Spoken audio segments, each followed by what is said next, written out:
This is The Sit Down, and I'm here with Denis O'Hare, a Tony Award-winning and Emmy-nominated actor who's in the new season of Big Little Lies on HBO. Thank you so much for joining me. My pleasure. Very glad to be here. Yeah. Well, I am so excited about this new season of Big Little Lies. I think a lot of people are. I think a lot of people you are. caught on to that. Yes. And I have to tell you, so I watched the last season. I read the book. I scoured the internet far and wide to find information or any kind of spoilers about your character. Did you find it? I could not. And so my question is, why so secretive? What are you trying to hold back from us? I don't even know what I could say. I don't even know if I'm allowed to say anything. They haven't like really vetted me properly. I feature heavily in the second part of the season. So I come in episode 4, 5, 6, 7, and I am very intertwined with a certain storyline. I'm being so cagey. You know what I mean? But my great joy was that I got to work with Meryl Streep. And I most of my time with her, and I also had an amazing time with Nicole Kidman. I got to meet everybody, and it's a great group of people, an amazing actors. Also, the director Andrea Arnold is crazy good and crazy interesting and crazy amazing.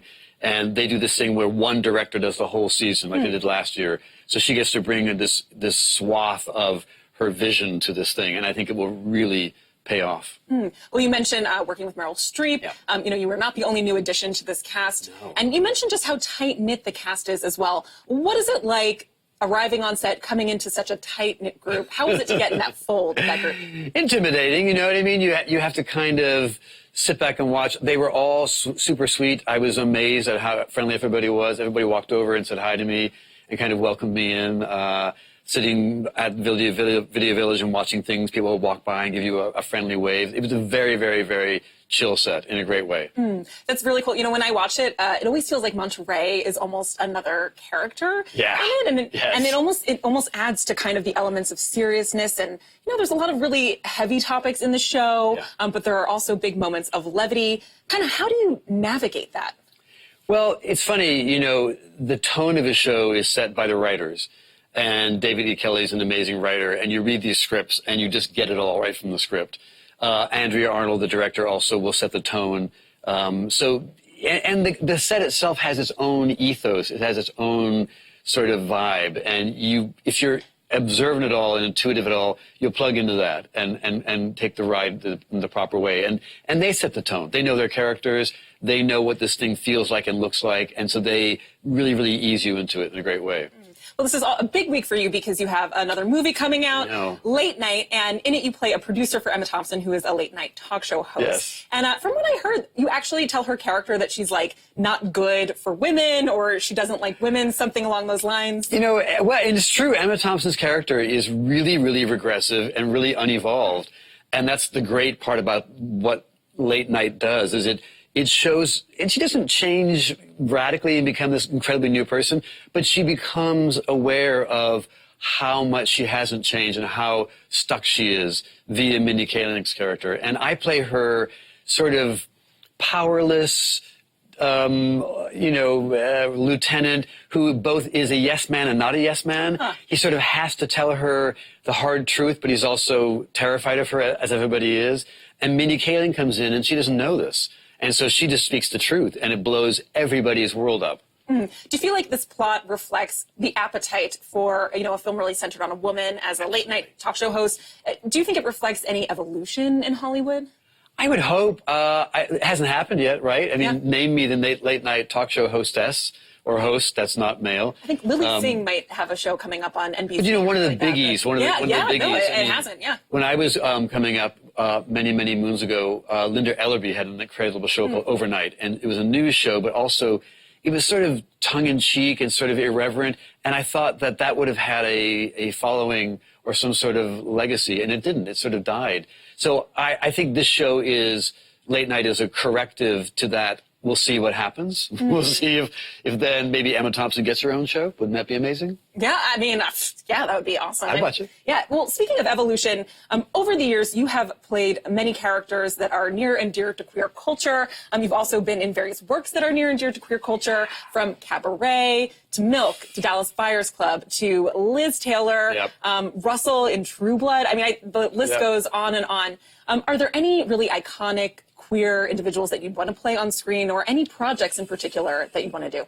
Wow, it's really interesting. I mean, there are so many amazing historical figures who I feel like we need to dig out and talk about, both male, female, and different gendered.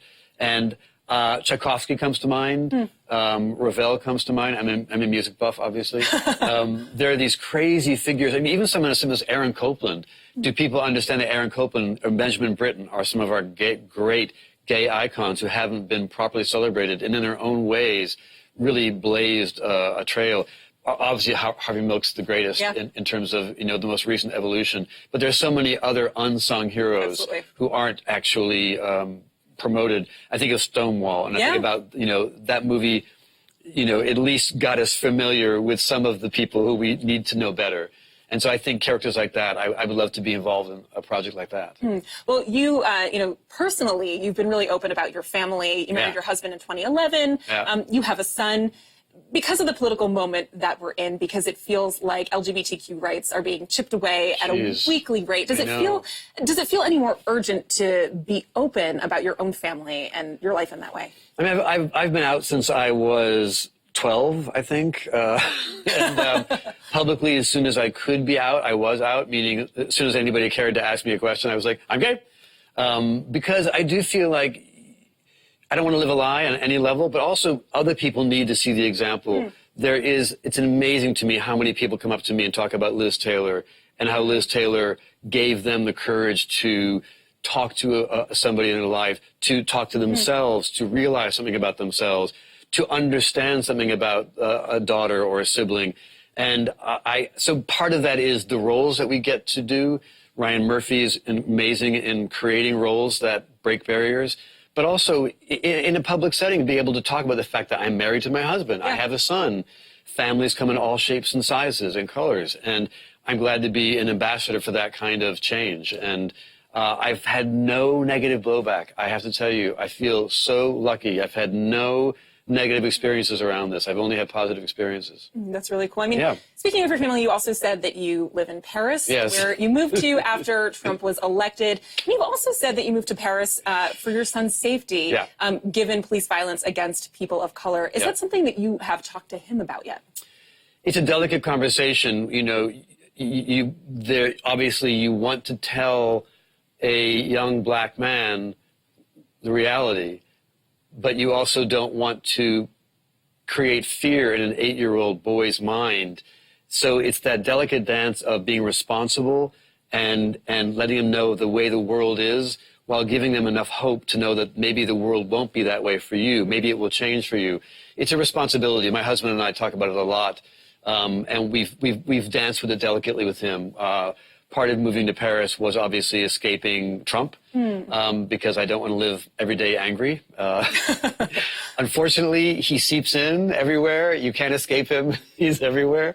But part of it's escaping the gun culture of this country, which I think is so out of control. We have a Supreme Court now that's even veering further to the right and and changing the historical understanding of the Second Amendment. The Second Amendment was never understood to guarantee a personal right to carry a weapon, ever.